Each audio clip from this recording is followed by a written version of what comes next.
बघा, 4चा घात 3.5 बराबर 2चा घात 5 याचे अंतिम गुणोत्तर काय? विस्तार सूत्रे म्हणा किंवा घातांक या घटकावरील म्हणा, हा प्रश्न सोडवायचा कसा लेकरांनो?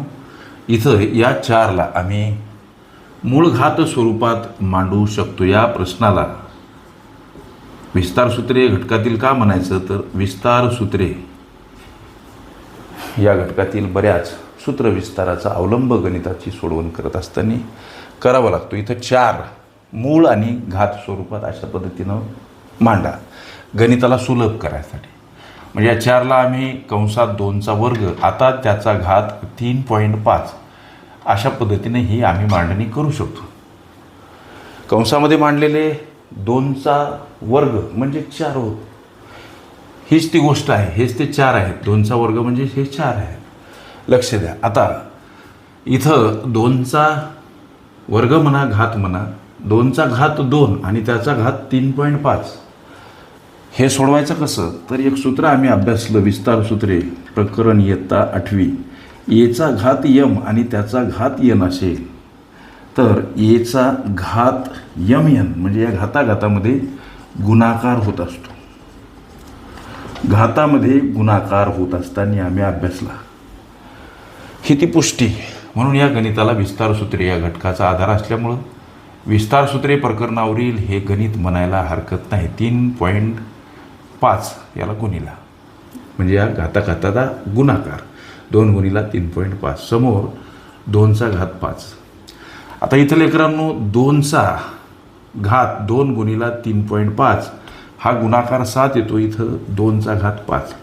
हे 2 पदं ह्या 2 राशी परस्परांना भागीला आहेत. म्हणजे अंश छेद असं नातं. म्हणून इथं या 2ला 2 खलास होता आणि 7 5 हे एक उत्तर आहे का असा आग्रह केला मी त्या मुलाला. सर म्हणे हे उत्तर नाही सर. हे उत्तर आहे का असं म्हणलं. हे उत्तर, तर ते म्हणलं सर हे उत्तर नाही. मग मी थोडासा विचारात पडलो की बाबा आता काय उत्तर काय असेल याचं. एक कधी कधी नागमोडी वळणं एखाद्या वेळेस त्याच्या दर्शवलेल्या प्रश्नातील पर्यायाकडे बघितलं मी म्हणलं थोडंसं हेनं काय केलं, आता मी थोडासा वेगळा विचार करून या प्रश्नाला सोडवलं. ते मुलगा म्हणला सर हे उत्तर नाही.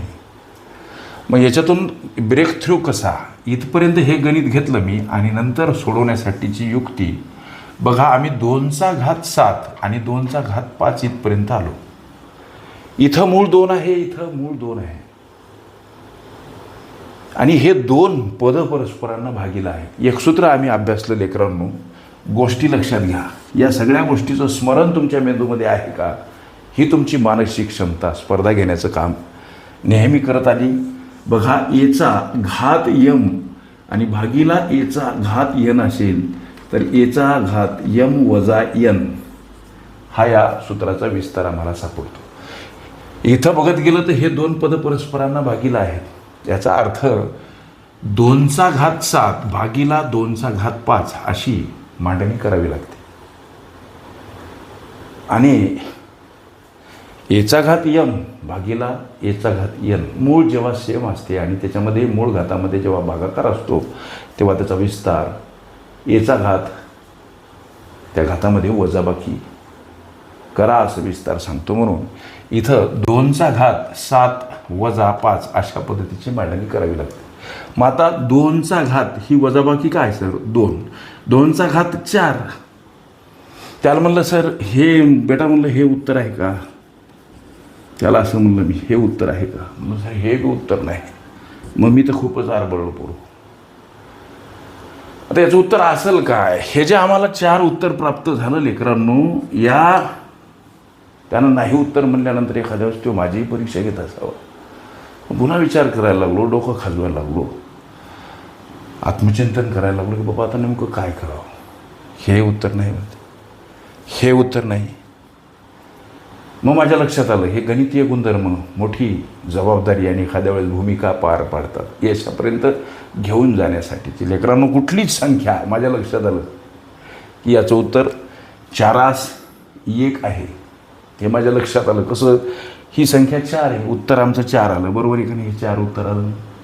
हे उत्तर 4 येऊनही ॲक्युरेट नाही म्हणते तो. म्हणजे आता मी नंतर विचार केला, शोध असा की 4 उत्तर आलं. कुठलीच संख्या, कुठलंच पद हे एकटं नसते, त्याच्या छेदस्थानी 1 हा असतोच. आलं लक्षात. मग आता हे 4 याच्या छेदस्थानी 1 हा असतोच, म्हणून याला आम्ही गुणोत्तर स्वरूपात अशा पद्धतीनं मांडू शकतो. तर म्हणलं हे उत्तर आहे का?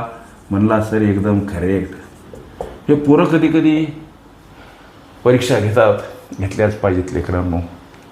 तुमचा अधिकार आहे आणि गुरु शिष्याचं एकमेव नातं आहे. एखाद्या वेळेस बापाला वाटते बरं का, ही चुकाट्यात लेकरांना जाऊ नये, जास्त परेशान होऊ नये. मायले वाटते बाबा लवकर घरी ये, एक नाही.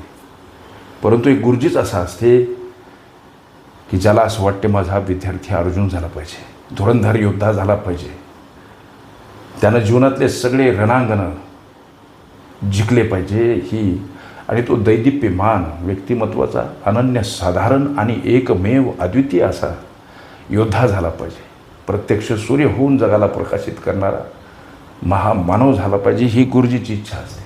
लक्षात घ्या. हेच एक नातं आहे, बाकी सगळे रागच करतात. लक्षात घ्या. मग गुरुजीची परीक्षा वडिलांसारखी घेतली, त्यात द्विधा नाही, नाराजी नाही. मग म्हणलं हे उत्तर एवढा. ते म्हणलं हो सर हे उत्तर राईट आहे. असू द्या. त्या निमित्तानं मला आत्मचिंतन करण्यासाठीचा वाव मिळाला. हे बेटा तुझे मी आभार व्यक्त करतो. ओके. विस्तारसूत्रे ही माझी प्लेलिस्ट, घातांक ही सुद्धा माझी प्लेलिस्ट अवश्य बघा. त्यामध्ये विविध स्पर्धकांनी विविध अंगांनी विचारलेल्या संभाव्य अशा असंख्य प्रश्नांचा सराव तुम्हास करता येईल.